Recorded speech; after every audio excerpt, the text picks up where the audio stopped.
नमो तस् भगवतो अरहतो सम्मा सम्बुद्धस्स। नमो तस् भगवतो अरहतो सम्मा सम्बुद्धस्स। नमो तस् भगवतो अरहतो सम्मा सम्बुद्धस्स। साधु साधु साधु। श्रद्धांत पुण्यवंत उपासक और उपासिकाओं, हम तथागत सम्यक संबुद्ध के द्वारा उपदेश श्री सद्धर्म श्रवण कर रहे हैं। हमने अभी तक तथागत के द्वारा उपदेश सद्धर्म में जो बोधिपाक्षिक धर्म है उसके अंतर्गत आने वाली कुछ देशनाएं देखी हैं। और बोधिपाक्षिक धर्म में जो सतिपट्ठान है, सतिपट्ठान में कायानुपස්සना देखी है, वेदनाओं में वेदनानुपස්සना भी देखी है। आज हम चित्त में चित्तानुपස්සना देखते हैं। चित्त में चित्तानुपස්සना का अभ्यास करते हुए भी समान प्रोसेस है। समान प्रोसेस मतलब उसमें हमें मिक्स नहीं करना है। जब चित्त को मूल करके अभ्यास किया जाता है तो चित्त को मूल करके ही चित्त में चित्तानुपस्सी होकर ही विहार करना है, अनुपस्सी होकर विहार करना है। और जब ऐसा हम विहार करते तो विहार करने से पहले कुछ हमारे भीतर कुछ अन्य भी क्वालिटीज होना जरूरी है। जैसे कि हम ऊपर से जैसे काया में कायानुपස්සना होकर विहार करते आ रहे हैं, वेदनाओं में वेदनानुपස්සना होकर विहार कर रहे हैं। और इस तरह की अनुपස්සना करते हुए चित्त वैसे बहुत मृदु हो जाता है, चित्त बहुत सूक्ष्म हो जाता है भावित करते करते। और इस कारण से चित्त के स्वभाव समझ लेना, समझने योग्य उतनी स्मृति का उपस्थित होना, ये स्वाभाविक कुछ लक्षण भी सामने प्रकट होते हैं। और इस कारण से चित्तानुपස්සना करने के लिए थोड़ी योग्यता आ जाती है। चित्तानुपස්සना करने के लिए स्मृति का प्रतिष्ठापित होना या स्मृति का उपस्थित रहना बहुत इंपॉर्टेंट होता है। और इससे पहले की जो दो अनुपස්සना है वो अगर हम क्रमशः अभ्यास कर लेते हैं तो भगवान बुद्ध कहते हैं कि वो व्यक्ति सक्षम बनता है कि आ, भगवान बुद्ध ने बताई हुई जो आगे की जो भी अनुपස්සना है वो उसका अभ्यास करने के लिए वो सक्षम बनता है। तो सक्षम बनने के बाद भी इस बात का भी ध्यान रखना बहुत जरूरी होता है कि इस संसार में किसी भी बात को लेकर मन में दौर्मनस्य चैतसिक मतलब है द्वेष का संस्कार नहीं होना चाहिए। इसका भी ध्यान रखना है। और दूसरा है कि लोभ भाव किसी भी वस्तुओं को लेकर या क्लेश को लेकर, यानी कि इसकी भावना करते समय कम से कम भावना करते समय से ही वो लोभ भाव नहीं होना चाहिए। क्योंकि अतिरिक्त समय में तो हमारे भीतर कुछ कभी कभी लोभ रहता है, कुशल को लेकर अकुशल को लेकर इधर उधर रहता है। लेकिन इसकी भावना करते समय उस तरह का वो त्यागना जरूरी होता है। क्योंकि चित्त तभी वो कर्मण्य बनता है, वो भावना करने की योग्य बन जाता है। उसके बाद में इसका अभ्यास करने से पहले ही जैसे कि अभ्यास किया हुआ है तो वो हमें ये चरण आना बहुत जरूरी होता है। सती संपजन्य होना बहुत जरूरी है, स्मृतिवान होना जरूरी है। और अपने इरियापतों में प्रज्ञा के साथ में उसके अपनी सभी शारीरिक क्रियाओं की जानकारी रखना प्रज्ञा के साथ में जानना जरूरी होता है। और ऐसा करते समय क्या होता है, चित्त और सूक्ष्म बनता है और सूक्ष्म बनता है। और इस प्रोसेस में चलते समय क्लेशों को तपाने वाला वीर्य, यानी कि जो अकुशल अगर एंट्री होने वाला होता है तो हम उसको दूर करने का रास्ता भी ढूंढ लेते हैं, समझ लेते हैं। तो इस तरह से अकुशलों को दूर करने वाला वीर्य, अपने कुशलों को बढ़ाने का वीर्य जब बना रहता है उसको कहते हैं आतापी। ये क्वालिटी भी होनी चाहिए। क्योंकि कोई भी भिक्खु इस चित्त में चित्तानुपස්සना करता है तो वो इसी प्रकार से करता है। कैसे करता है कि जब व्यक्ति अपने आता भी संपजानो सतिमा विनय लोके अभिजातो मनस्सम, इसी अंगों से इन चित्त में चित्तानुपස්සना कर लेता है। तो भगवान बुद्ध कहते हैं कि इस तरह की क्वालिटी आने के बाद में वो व्यक्ति अपने भीतर चित्त में चित्तानुपස්සना करता हुआ इस तरह से आगे भावना कर लेता है। तो भगवान कहते कथंच पन भिक्खवे भिक्खु चित्ते चित्तानुपश्य विरति। भिक्षुओं, कैसे कोई भिक्षु चित्त में चित्तानुपश्य होकर विहार करता है। चित्त में का अर्थ होता है कि चित्त ही उसका एक एकमात्र आलंबन है, और उस चित्त के अंतर्गत आने वाला जो भी पाठ है वही चित्तानुपස්සना के अंतर्गत आता है। इस कारण से चित्तानुपස්සना करते समय कभी भी वेदना को नहीं देखना है। चित्तानुपස්සना करते समय शरीर का आलंबन, शरीर का काया का मूल करके कुछ आलंबन नहीं आना चाहिए, और बाकी भी नहीं आना चाहिए। इस कारण से उसी को कहते हैं चित्त में चित्तानुपस्य, चित्त में चित्तानुपस्य होकर विहार करना। तो भगवान इस प्रश्न का उत्तर देते हुए कहते हैं इद भिक्खवे भिक्खु सरागं वा चित्तं सरागं चित्तं दीपजानाति। अभी जनरली जिस तरह से हमने इस भावना को बढ़ाया होता है, और और भी भावना करने के लिए अपने आप को जैसे सक्षम बनाया होता है, तो स्मृति जब उपस्थित रहती है तो चित्त जो स्वभाव धारण कर लेता है, वो चित्त वो चित्त की पहचान बन जाती है। यानी कि जो भी है, चाहे राग हो, चाहे द्वेष हो, जानने भी किस तरह का स्वभाव जो चित्त धारण करता है, हम यही कहते हैं कि चित्त अभी ऐसा है। वो भले भले ही मतलब जैसे कि राग युक्त चित्त है, लेकिन हम यही कहते हैं कि चित्त अभी ऐसा है, सराग, इसी इसको कहते हैं राग सहित। तो जब हमारी स्मृति और सूक्ष्म बनती है, तो हमारे चित्तों को देखने की योग्यता भी आती है। तब हम अपने चित्तों को ऑब्जर्व करते हुए, अभी वहाँ बॉडी नहीं देखनी है, वेदना नहीं, कुछ नहीं देखना है, अपने चित्त को देखना है। ओके, चित्त के भाव में सराग। तो राग सहित चित्त का अर्थ ये होता है कि कुशल पक्ष में भी राग रह सकता है, जैसे कि कुछ-कुछ लौकिक स्तर पर होता है, अव्याकृत स्तर पर भी होता है, और कुछ-कुछ अ, अकुशल पक्ष में भी होता है, लेकिन इस तरह के अभ्यास करते समय वहाँ अकुशल पक्ष नहीं आता है।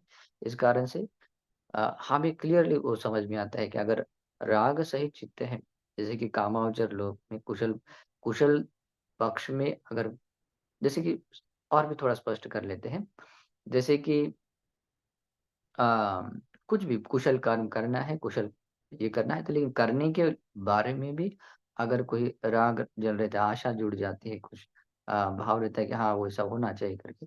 तो इस तरह से कुशल चित्त कुशल चित्त भी रहता है, लेकिन वहाँ पर थोड़ी-सी आशा, छंद राग भी रहता है।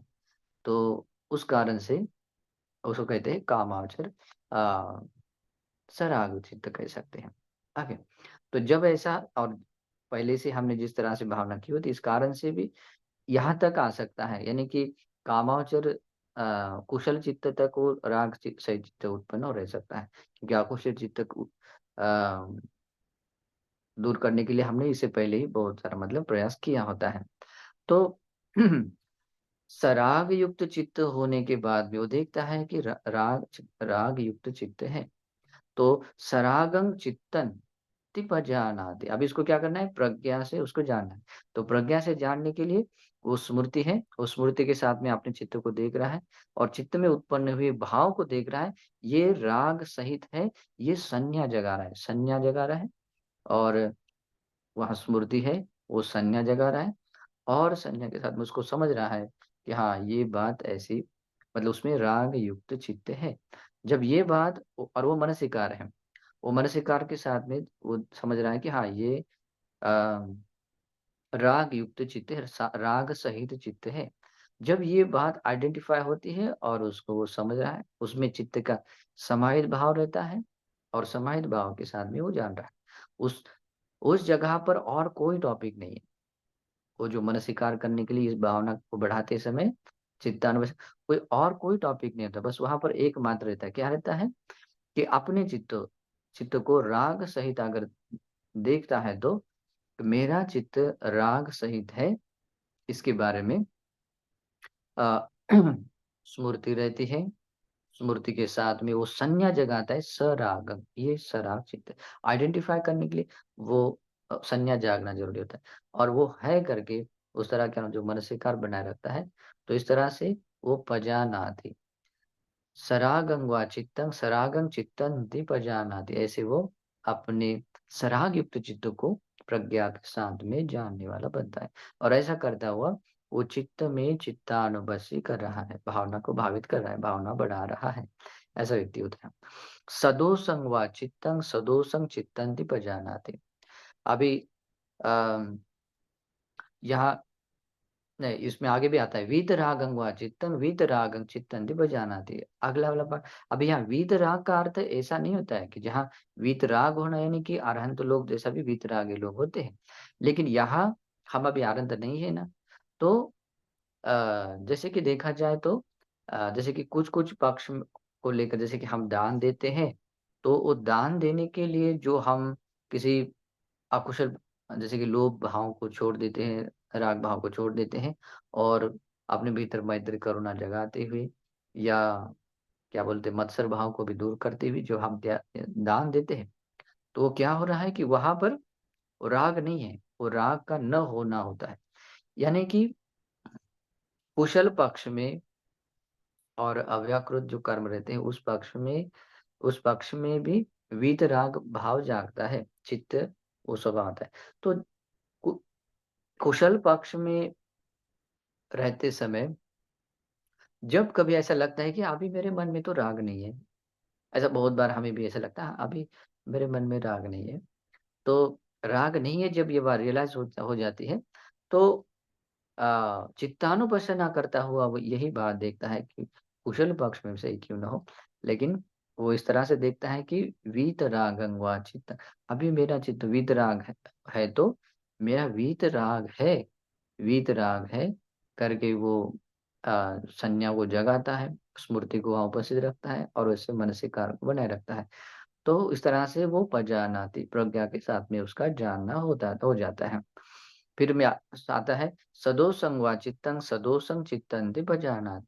सदोष युक्त चित्त दोष सदोष यानी दोष कहते हैं द्वेष भाव को। यानी कि द्वेष या फटीग भावना है या दोर्मनस्य का संचित चैतसिक में कुछ थोड़ा-सा अनचाहा लगता है जैसे कि हाँ, ये ऐसा नहीं होना चाहिए, ऐसा कुछ तो भी जैसा भी है, थोड़ा-सा भी अगर हमें जैसे कुछ कुछ भी थोड़ा-सा भी अगर ऐसा लगता है कि हाँ, ये बात ऐसे नहीं होनी चाहिए करके या दौर्मनस्य युक्त या द्वेष संस्कार युक्त कोई भी बात अगर प्रकट हो जाती है, चित्त में का भाव आता है, तो उस समय में द्वेष सहित चित्त रहता है। तो द्वेष सहित चित्त रहने से वो खलबल नहीं होता है, वो वहाँ पर बस अपने यथार्थ भाव से मतलब प्रज्ञा से यथार्थ भाव से ये बात देखता है, कैसे देखता है?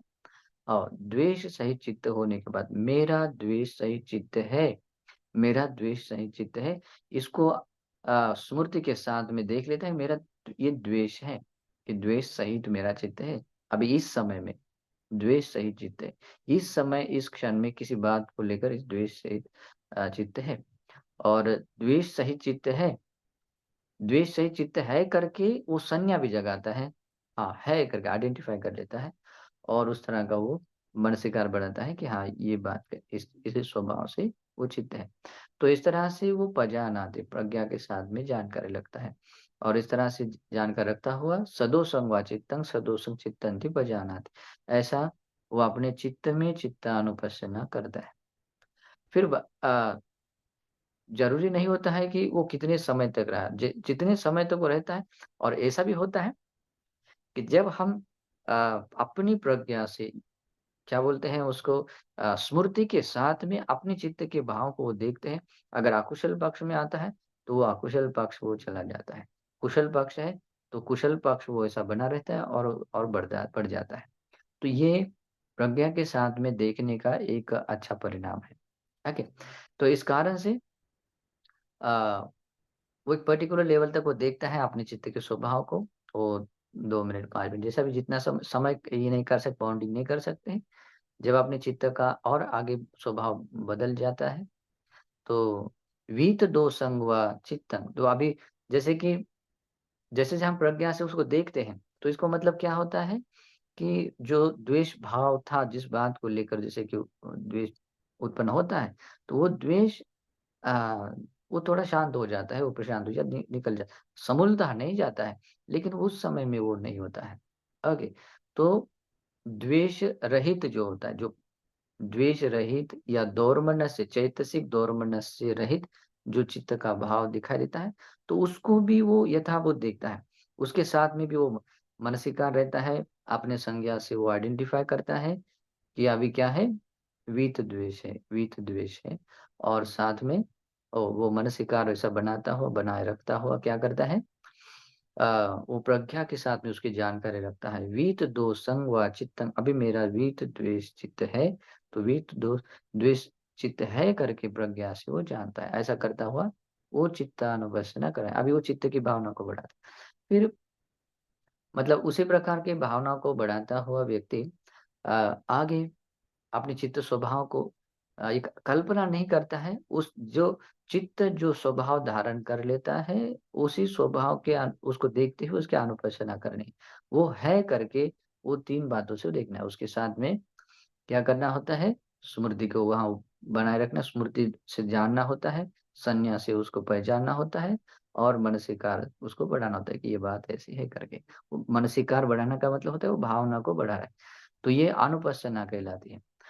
तो इस तरह से अ, चित्त जो स्वभाव धारण करता है वो उस स्वभाव से वो देख रहा था। अभी उसने अगर वीत दोष द्वेष चित्त है तो वीत द्वेष चित्त है करके वो पहचानाति प्रज्ञा के साथ में जानता हुआ उसको भावना कर रहा है। समोहं वा चित्तं समोहं चित्तंति पजानाति। अगर हमारा चित्त मोह सहित है, तो मोह 2 तरह का मतलब उसके मोह जागने के 2 कारण आते हैं। एक होता है विचिकित्सा होती है, बुद्ध धम्म संघ को मूल करके हो, या विचिकित्सा जागती है, या चित्त की उद्विग्नता के कारण। चित्त उद्विग्नता के कारण भी ऐसा समझ में नहीं आता है, मतलब ऐसा मूड जैसा लगता है, क्लियर ऐसा स्पष्ट दर्शन नहीं हो पाता है। इस कारण से समोह मतलब बहुत बड़ा क्लेश उपक्लेश करके नहीं, बस किसी किसी बात को लेकर विचिकित्सा टच होती है, चित्त का थोड़ा-सा अगर चंचल भाव दिखाई दे, तो इस कारण से वो चित्त का जो थोड़ा-सा ब्लरनेस जो दिखाई देता है, मोहयुक्त भाव दिखाई देता है कि ये बात थोड़ा-सा क्लियर नहीं है, तो वो मोह सहित है। तो जैसे-जैसे वो उस स्मृति इतनी सूक्ष्म है, सूक्ष्मता से वो स्मृति उपस्थित तो ऐसे छोटे से चित्त का स्वभाव अभी देखिए, ये इसकी भावना करते समय उसका चित्त बहुत समाहित होता है। बहुत समाहित मतलब एकदम उपशांत होता है, और उपशांत चित्त से उपशांत मतलब क्या होता है कि उसमें ज़्यादा खलबल नहीं होता है, स्मृति उपस्थित होती है, और स्मृति के उपस्थित होने से उस चित्त में उत्पन्न वाले छोटा-सा भाव भी, अगर किसी भी बात को लेकर भगवान की शिक्षाओं को लेकर भी कहीं कोई भी थोड़ी-सी अगर विचिकित्सा जैसे अगर भाव जागता है, या चित्त उद्विग्न जैसा, बेचैन जैसा कोई भाव जागता है, तो वो मोह सहित बन जाता है। तो ऐसे चित्त के भाव को जब हम देखते हैं मेरा चित्त ऐसा है, उसका मतलब समोहं मोह सहित है। तो मोह सहित है, तो मेरा चित्त इस समय में मोह सहित है। ऐसा क्या करता है? अ, ऐसा ऐसा स्मृति के साथ में वो समझ लेता है, अपनी संज्ञा के अनुसार उसको आइडेंटिफ़ाई करता है कि मोह सहित है, और वैसा अपने मनसिकार को बढ़ाता हुआ प्रज्ञा भावना कर लेता है। तो ऐसे करता हुआ पजानाति, प्रज्ञा के साथ में जान रहा है। और इस प्रकार के अपने चित्त के भाव को देखता हुआ चित्त में चित्तानुपस्थिति नहीं कर रहा है। अभी उसका और कोई टॉपिक नहीं।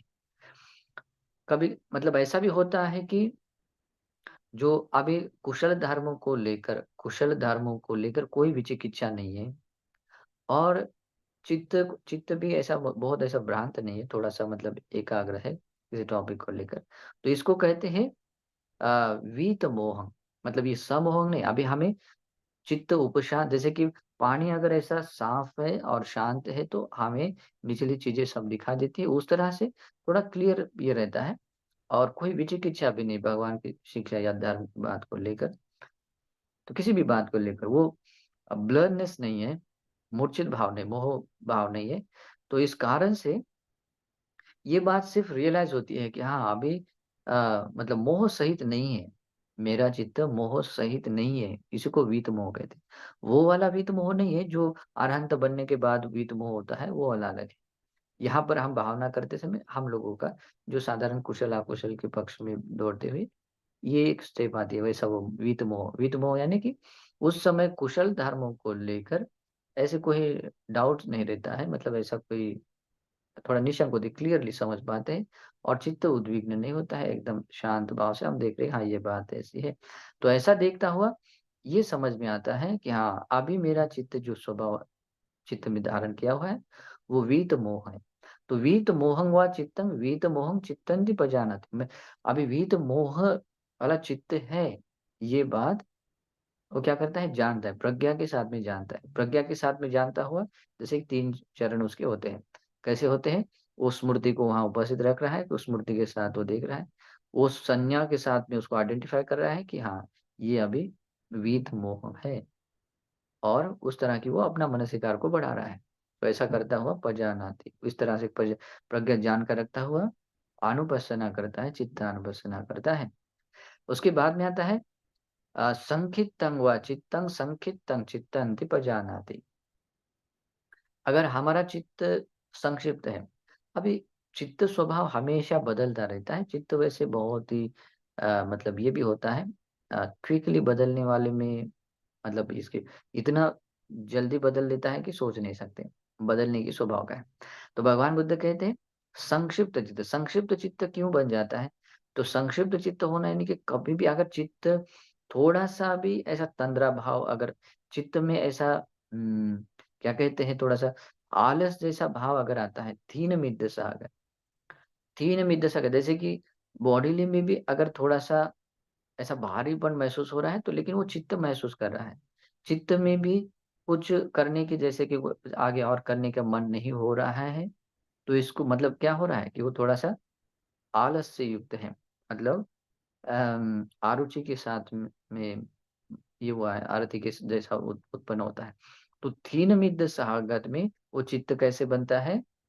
अ, संक्षिप्त यानी कि संक्षिप्त चित्त बनता है।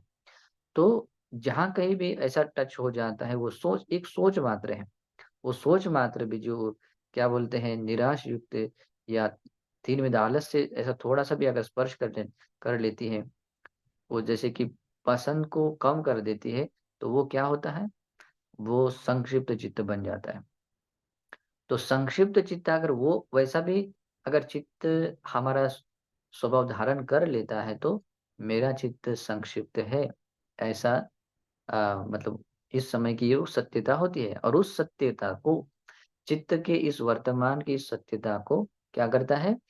स्मृति के साथ में समझ लेता है कि हाँ, मेरे चित्त संक्षिप्त है और साथ में वो संक्षिप्त है करके वो संज्ञा जगाता है और उस तरह का वो मनस्विकार के साथ में अपनी भावना को बढ़ाता है। तो ऐसे पजानाति ऐसे प्रज्ञा के साथ में जानकर रखता हुआ वो चित्त में चित्तानुभस्य कर हो लेता है।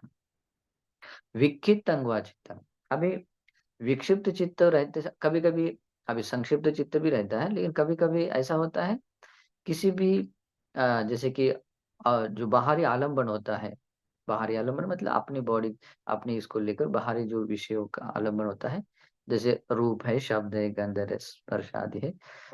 उस टॉपिक को लेकर कहीं पर भी अगर ऐसा छोटा-सा टच हो जाता है, बार-बार, एक छोटे से समय के लिए भी अगर टच होता है, चाहे रूप आलंबन को लेकर है या शब्दों को आलंबन को लेकर है या गंध को आलंबन को लेकर है या स्पर्श आलंबन को लेकर है।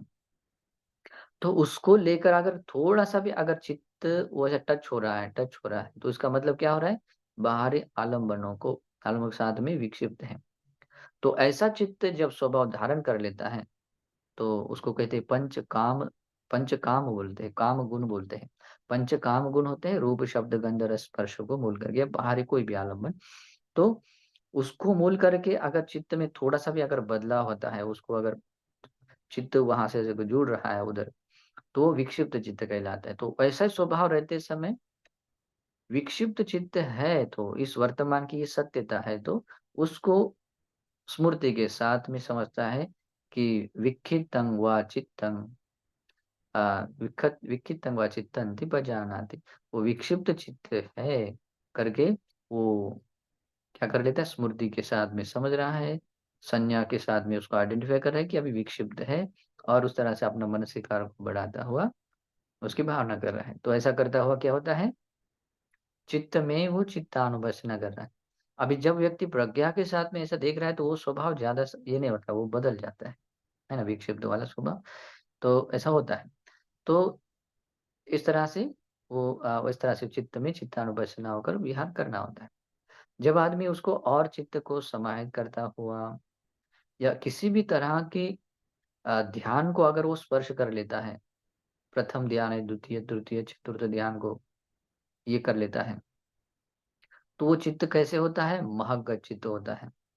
ये महागत चित्त जो पहले जो चित्त वो जो छोटे अंश में था तो वो महागत बनता है। या मैत्री ध्यान को भी करता हुआ अगर जैसे अगर वो चित्त को फैलाता हुआ अगर किस पर्टिकुलर सीमा लेवल तक अगर ये कर लेता है तो वो क्या होता है? महागत चित्त होता है। लेकिन महागत वो भी होता है जैसे कि चौथे ध्यान के बाद में जब ये आकाश अनंत है, जो ध्यान का 5वां चरण होता है, आकाश आनंद चायतन उसको बोलते हैं आरूप ध्यान। रूप ध्यान 4 ध्यानों को बोलते हैं। अरूप ध्यान होता है ऊपर के जो 5वें से लेकर 8वें ध्यान तक, उसको बोलते हैं आरूप ध्यान। तो आरूप ध्यानों में जैसे कि आकाश अनंत होता है तो उसको भी एक क्या होता है पर्टिकुलरली एक सीमा बाउंड्रीज होती है, वो भी चित्त महगत होता है, चित्त संक्षिप्त नहीं होता है। वो जब आकाश अनंत है करके वो एकमात्र ऐसे उस आकाश को स्पेस को बस वो चित्त से स्पर्श कर लेता है और एकमात्र संज्ञा जागती है कि आकाश अनंत है। तो इस ध्यान में रहते समय भी चित्त कैसा होता है? महगत होता है।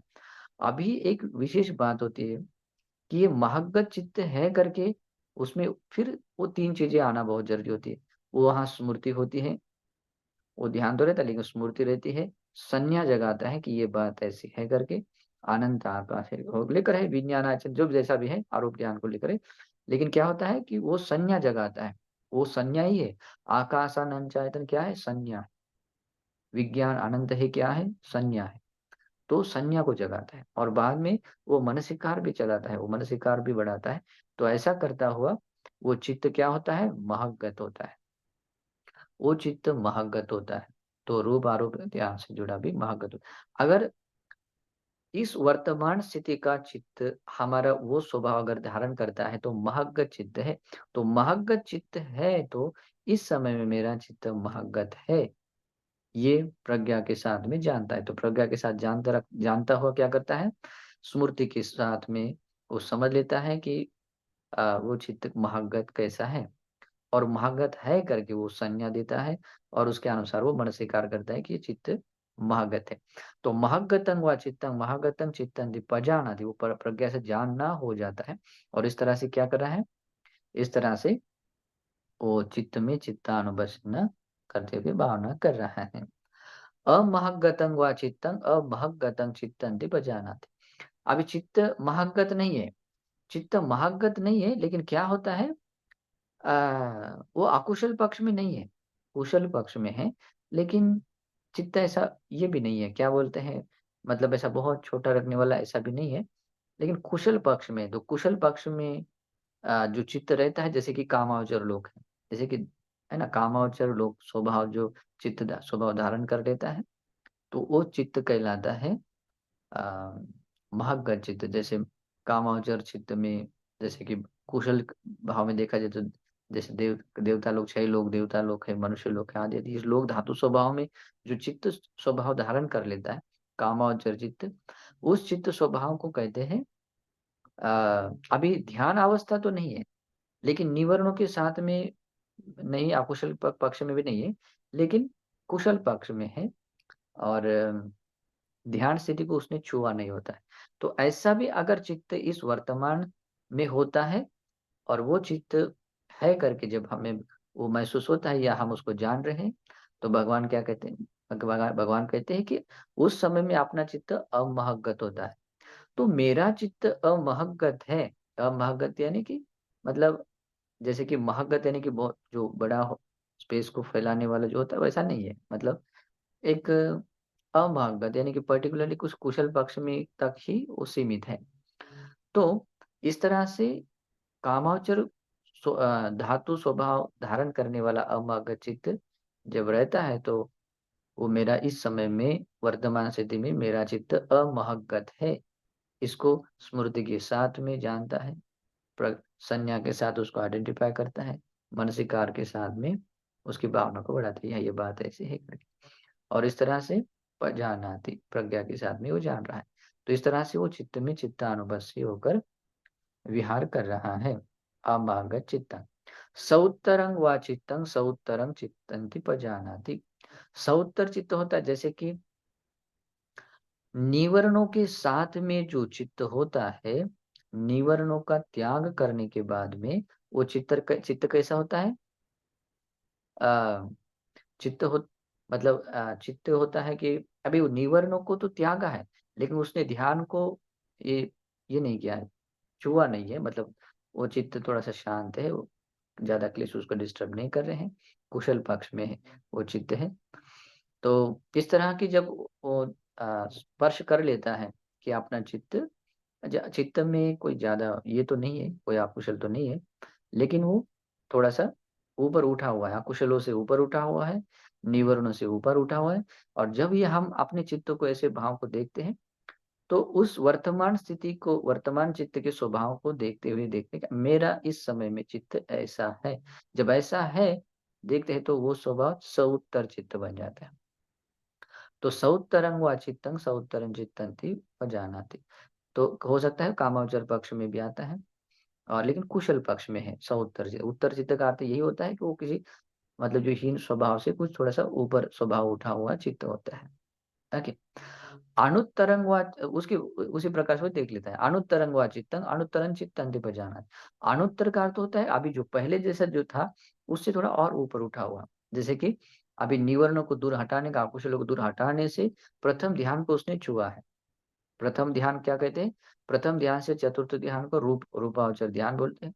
उस रूपावचर ध्यान को उसने छुआ है। वो क्या हुआ? अनुत्तर है। पहले जो निवरणों के साथ में जो चित्त था, निवरणों को रहित जो चित्त था, उससे भी अब ये अनुत्तर बना है। मतलब उससे थोड़ा-सा श्रेष्ठ स्थान पर है। लेकिन रूपावचर ध्यान से भी जब अरूपावचर ध्यान में जाता है, 5वें से 8वें ध्यान तक कभी छू लेता है, तो वो भी अ, रूपावचर ध्यान के लिए रूपावचर ध्यान है, 4 ध्यान है, उसके ऊपर के दूसरे 4 ध्यान। ये इस 4 ध्यानों के लिए ये ऊपर के 4 ध्यान क्या है? अनुत्तर है। तो चाहे जैसा भी क्यों ना हो, अपना जब चित्त किसी पर्टिकुलर एक लेवल से कुछ ऊपर उठ जाता है, ऊपर उठने के स्वभाव का होता है, तो उसको क्या कहते हैं? अनुत्तरंग चित्त।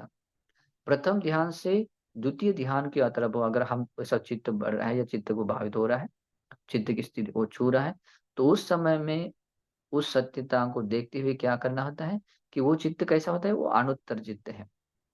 वैसे रूपावचर ध्यान से अरूपावचर ध्यान की तरफ वो छू लेता है, तो वो रूपावचर ध्यान भी अपने आप में अनुत्तर था, लेकिन रूपावचर ध्यान के लिए वो अरूपावचर ध्यान अनुत्तर है। तो इस तरह से एक की लेकर दूसरे उत्तरोत्तर भाग में अगर वो चला जाता है, तो वो होता है अनुत्तर चित्त। और इस समय में अगर हमारा वर्तमान स्थिति में चित्त का स्वभाव अगर ऐसा होता है, वो अनुत्तर चित्त अगर स्पर्श हो रहा है, तो अभी प्रेज़ेंट में इस वर्तमान स्थिति में मेरा चित्त अनुत्तर है। इसको स्मृति के साथ में जानना होता है। उसको संज्ञा उत्पन्न करके उसको आइडेंटिफ़ाई करना कि अभी अनुत्तर है और वहाँ पर वो मानसिकार को बनाए रखना होता है। तो ऐसा करता हुआ पजानाति प्रज्ञा के साथ में वो जान रहा है और ऐसा करता हुआ वो चित्त में चित्तानुबंधी होकर विहार कर रहा है ना? समाहितं वा चित्तं समाहितं चित्तन्ति पजानाति।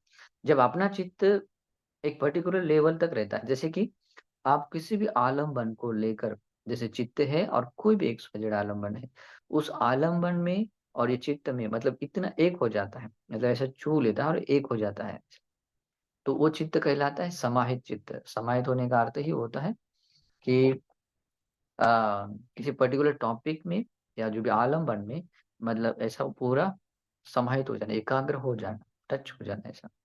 तो ऐसा चित्त अगर स्वभाव धारण कर लेता है, तो मेरा चित्त इस समय में समाहित है। समाहित चित्त वो नहीं होता है जो कि मतलब शरीर में बहुत जिसका भारीपन है, दुखद वेदना है, उसका चित्त समाहित या कभी भारीपन भी अगर दूर होता है, तो बाद में समाहित चित्त आ जाता है। शरीर में का भारीपन दूर हो जाता है, मन भी ऐसा शांत होता है, शरीर की जो भी सुख संवेदना है, वो जो भी वेदना है, वो भी शांत होने शरीर भी चंचलता से रहित होता है, प्रशब्द होता है और इस कारण से वो चित्त समाहित होने लगता है और टॉपिक को लेकर ऐसा एक हो जाता है। तो चित्त जब समाहित होता है और ये स्वभाव अगर ये वर्तमान की स्थिति का अगर ये हमारा सत्यता है, हमारे चित्त का ये वर्तमान सत्य है, तो उस समय में बस वो मनसीकार करते समय वही देखना होता है कि इस समय मेरा चित्त कैसा है? समाहित है। तो समाहित है तो ये समाहित है करके स्मृति को वहाँ उपस्थित रखा है। वहाँ पर संज्ञा से उसको आइडेंटिफ़ाई करें कि हाँ, ये अ, चित्त कैसा है? समाहित है और वो मानसिकार के अनुसार उसको बढ़ा रहा है, मतलब वो देख रहा है। भावनाओं को ऐसा करता हुआ पजानाति प्रज्ञा के साथ में उसकी जानकारी रख रहा है। तो ऐसा करता हुआ वो चित्त में चित्तानुपस्सी विहार कर रहा है। वो चित्त का स्वभाव को मूल करके वो अनुपस्सना कर रहा है। ओके। असमाहितं वा चित्तं असमाहितं चित्तं दीपजानाति। अभी सेकंड पॉइंट है असमाहित चित्त, अभी समाहित चित्त जैसे मैंने बोला है, लेकिन अभी चित्त में बहुत ऐसे कुछ बहुत बेचैनी, बहुत ऐसा कुछ ऐसा नहीं है, लेकिन ऐसा चित्त समाहित भी नहीं है। मतलब कैसे है कि पर्टिकुलर एक जिस लेवल से जिस चित्त का समाहित होना कहलाता है एकाग्रता वाला होना चाहिए होता है, वैसा वाला तो नहीं है। लेकिन चित्त में बहुत ऐसी बेचैनी भी नहीं है। एक एक न्यूट्रल जैसा लग रहा है। या ऐसा कह सकते हैं कुशल पक्ष में है, लेकिन थोड़ा-सा शरीर में थोड़ा-सा भारीपन होने से या मन का थोड़ा-सा स्थूल भाव होने से कारण से ऐसा होता है कि चित्त मतलब समाहित तो नहीं है, लेकिन जो समाहित चित्त नहीं हो पाता है, तो उसके आलंबन को लेकर उससे एक नहीं होता है। तो जो चित्त आलंबन को लेकर ऐसा जो हटा हुआ होता है, वो असमाहित चित्त है। वो बहुत बड़ा अकुशल होता है ऐसा भी नहीं होता है, वो बस वो समाहित भाव से वो हटा हुआ होता है, तो वो असमाहित है।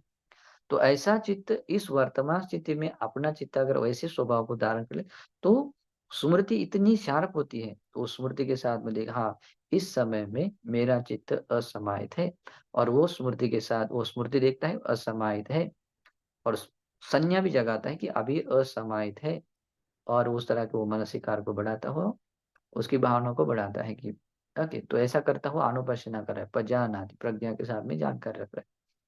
तो इस तरह से समाहित असमाहित चित्त होता है। विमुत्तं वा चित्तं विमुत्तं चित्तं पजानाति। ये अगर चित्त विमुक्त है, चित्त विमुक्त मतलब कैसे होता है कि कुछ जैसे कि एक-एक कोई एक चीज़ है समझो एक कोई उपक्लेश है, तो उपक्लेशों से बाहर जब आता है, तो उस उपक्लेश से वो चित्त विमुक्त कहलाता है। ये अरंत वाला विमुक्त वाला अलग है, लेकिन यहाँ भी हम भावना कर रहे हैं ना, उस भावना को तो हम स्वयं को अनुभव हो जाता है। कुछ एक पर्टिकुलर जैसे कामचंद है, व्यापाद है, थीन मिथ्या, आलस्य है, जो भी है, तो एक-एक पार्ट को लेकर जैसे निवरण है, तो वो क्या होता है, उसको जब हम छोड़ देते हैं, उससे बाहर आते हैं, तो वो विमुक्त चित्त है। उसके बाद में जब हम प्रथम ध्यान को छूते हैं, तो वो क्या होता है, वो प्रथम ध्यान के बिना का जो चित्त था, उसको छोड़कर वो अ विमुक्त चित्त बन जाता है।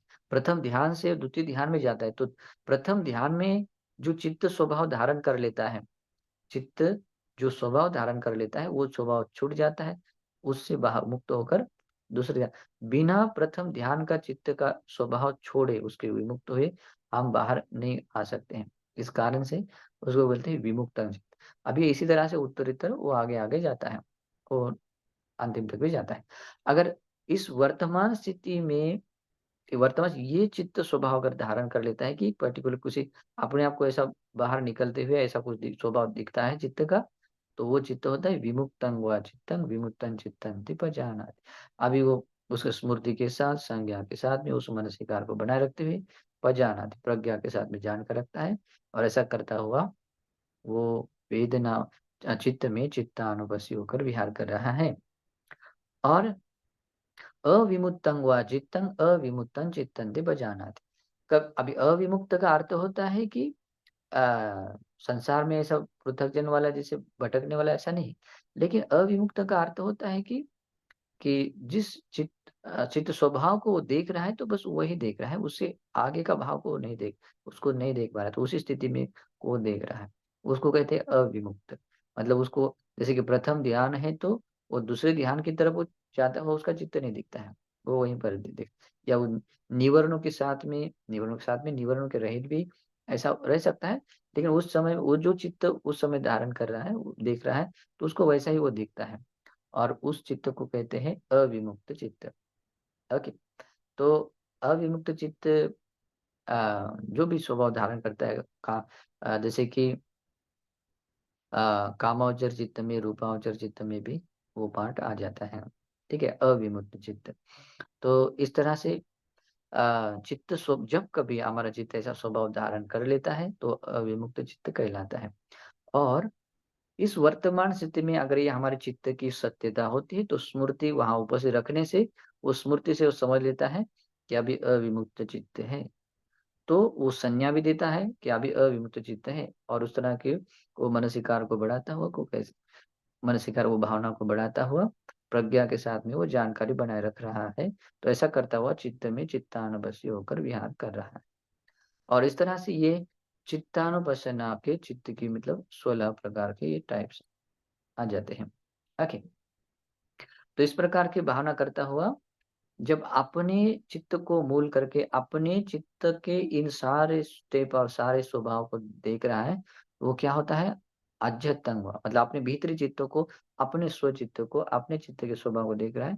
तो ऐसा भावना करता हुआ वो चरण बन जाता है अध्यतंग हुआ चित्ते चित्तानुपस्सी विहरति। वो अपने चित्त में चित्तानुपस्सी होकर विहार, भीतरी चित्त चित्तानुपस्सी होकर विहार कर रहा है।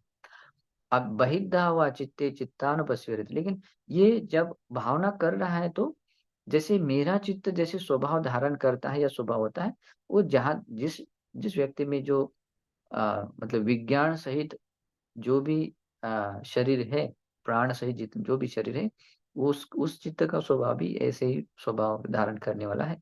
बस इतनी संज्ञा मात्र जगाता है। उसके चित्त में जाकर हुए हर चित्त वो चित्त को जानना नहीं होता है, वो संज्ञा मात्र जगाता है। संज्ञा क्या जगाता है कि ये जो स्वभाव में धारण मैंने अनुभव की है, उससे वो बाहरी भी जो प्राण से विज्ञान से जो भी व्यक्ति है, सत्व है, उसके चित्त का भी ये स्वभाव उसमें भी है करके बस संज्ञा जगाता है। ऐसा करता हुआ बहिर्दावा चित्ते वो चित्त का ही टॉपिक है, चित्त को छोड़कर नहीं है, लेकिन वो बाहर का टॉपिक है बात, लेकिन बाहर का टॉपिक है तो भी वो मात्र संज्ञा जगाता हुआ वो भावना कर रहा है। वो कहते हैं बहिर्दावा चित्ते चित्तानुपस्सी। फिर अल्टरनेट ऐसा चेंज करता है अज्जत बहिर्दावा चित्ते चित्तानुपस्सी। फिर आता है समुदय धम्म उसमें उसके बाद में आता है समुदय धम्मानुपस्सी व चित्तस्मिन् विहरति। अभी चित्त का समुदय धर्म क्या है? चित्त का समुदय उत्पत्ति होने का स्वभाव क्या है? तो चित्त जो है वो ऐसे हमेशा ऐसे ही बना नहीं रहता है, चित्त हेतु से उत्पन्न होता है। चित्त हेतु से उत्पन्न होता है। तो जैसे कि अगर देखा जाए तो ये 6 इंद्रियां हैं, 6 इंद्रियों के जो विषयों के हेतु प्रत्ययों से वो चित्त उत्पन्न होता है। ओके, चित्त उत्पन्न हो जाता है। लेकिन इन सभी की जो जड़ें हैं उत्पन्न होने की हेतु, जो जड़ है उत्पत्ति का, वो है अविद्या। अविद्या जब तक रहती है वो चित्त हमेशा संसार में रहता है, और अविद्या जब नहीं रहती है चित्त विमुक्त हो जाता है। ओके, इसी कारण से संसार में लोग मुक्त हो जाते हैं। तो अविद्या उसका मूल समुदय है। तो वो मन से कार्य कर लेता है कि बस इतना ही होता है कि ये भी जो भी चित्त हम महसूस कर रहे हैं, जो भी हम चित्त अपने स्मृति के साथ में उसको देख रहे, स्वभाव को देख रहे, समझ रहे, प्रज्ञा से जानकर रख रहे हैं, वो चित्त भी क्या है? हेतु से उत्पन्न हुआ है। हेतु से उत्पन्न, हेतु जैसे कि अविद्या है, बस उसमें वो मनसिकार को बनाए रखता है कि वो हेतु से उत्पन्न हुआ है, हेतु होने से वो उत्पन्न होता है। तो अगर वो इस तरह को देख रहा है तो उसके समुदय धम्म, उसके उत्पत्ति के स्वभाव को वो देखकर मनसिकार को बढ़ाता हुआ वो भावना कर रहा है, तो उसको कहते हैं समुदय धम्मानुपस्सी। उस समुदय, उसकी उत्पत्ति होने के स्वभाव को वो मनसिकार के साथ में वो देखता हुआ क्या कर रहा है? चित्त तस्मिन विहरति, चित्त में विहार कर। अभी चित्त में ही है, चित्त का ही टॉपिक है, चित्त को मूल करके ही वो अनुपसना कर रहा है, विहरति। उसके बाद में वे धम्मानुपस्सी व चित्तस्मिन् विरति। अभी वे धर्म क्या होता है? नष्ट होने का स्वभाव क्या? अविद्या अगर निरुद्ध हो जाती है तो वो भी निरुद्ध हो जाता है, मतलब वो चित्त स्वभाव उस समय नहीं रहता, विमुक्त होता है चित्त। और इस कारण से ये ये भी उसका वह स्वभाव है, वह स्वभाव है, वह धर्म है। तो निर्दोहन एक स्वभाव है, ये एक मनसिकार को जगाता हुआ वो अपनी भावना को बढ़ाता है। और ऐसा करता है तो वो क्या कर रहा है? वही धम्मानुपस्थित चित्तस्मिन् विरति, अपने चित्त को मूल करके वो अपनी भावना को बढ़ा रहा है। इसे कहते हैं चित्तानुपस्थित होकर विहार कर रहा है। जब इस तरह से फिर अल्टरनेट कर लेता है समुदय वेदम, फिर अल्टरनेट से वो ऐसा देख लेता है एक के बाद। और इस तरह से चित्तस्मिन् विरति, चित्त को मूल करके वो अपनी अनुपासना को बढ़ाता है। जब यहाँ तक वो मानसिकार को बढ़ाता है, तो पूरा ऐसे भावना को बढ़ाता है, कंक्लूजन यही आता है, अरे अत्ति चित्तन दिवा, ये चित्त है, ये चित्त है, अत्ति चित्तन दिवा, ये चित्त है, करके उसके भीतर ये संज्ञा जागती है, ये बोध आता है, ये उसको एक स्टेशन आ जाता है। ओके। और इस तरह से अति चित्तंति व पनस सति पच्चु पट्टिता होती है, उसका ऐसा ये चित्त है करके वो स्मृति क्या हो जाती? पच्चु पट्टिता, चित्त को मूल करके से स्थापित हो हाँ, ये चित्त है, स्मृति स्थापित हो जाती है। और इसी कारण से इसको कहते हैं सती पट्ठान, ये सती पट्ठान भावना हो जाती है, चित्तानुपसेना। पच्चु पट्टिता होती है, मतलब वहाँ चित्त स्मृति उपस्थित रह जाती है, प्रतिष्ठापित रहती है। और वो ये स्मृति का उपस्थित होना, ये चित्त है करके ये ज्ञान जो होना है, अब ये चित्त है करके जो ज्ञान हुआ रियलाइज होगा, अति चित्तंति हुआ, ये ज्ञान हुआ, ये चित्त है, ज्ञान हुआ। यावदेव ज्ञान मत्ता है पटिसति मत्ता है, ये जब तक वो ज्ञान मात्र और स्मृति मात्र उसको लेकर जो स्मृति का मात्र बनी रहती है, बने रहते हैं, अनिश्चितोच विरति, फिर वो चित्त को बोल करके जो चित्त का ऐसे जो बंध जाना होता है, ये बंध किस बात जाता है? या तो वो दृष्टि को लेकर है, या तृष्णा को लेकर है। वो तृष्णा या दृष्टि वो कोई बांधता नहीं, उसका परामर्श नहीं बनता है। इस कारण से वो चित्त ऐसा अलग हो जाता है, वो अति चित्त, ये चित्त मात्र। तो चित्त में बांधने वाली जो चीजें होती है वो अलग हो जाती है। इस कारण से नच किंच लोके उपादीयते, वो चित्त मूल करके कोई उपादान बंधन नहीं बांधता है।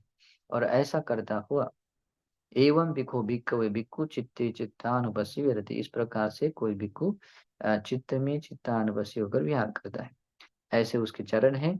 और इस तरह से कोई भिक्खु चित्तानुपස්සना कर लेता है। तो यहाँ चित्तानुपස්සना समाप्त होती है। अगले प्रवचन में धम्मानुपස්සना देखते हैं।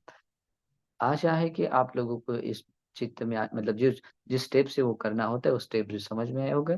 और उसमें चित्त के जो स्वभाव होते हैं, जो स्वभाव चित्त धारण करता है उसको आइडेंटिफाई करके उसके वो जो मैंने शब्द के उसके अर्थ बताए वो भी समझ में आए होंगे, ऐसी आशा है। तो ये धर्म देशना भी आप लोगों को सतिपट्ठान का अभ्यास करने के लिए प्रेरक बने, इस सद्भाव से मैं मंगल कामना आशीर्वाद करता हूँ। नमो बुद्धाय।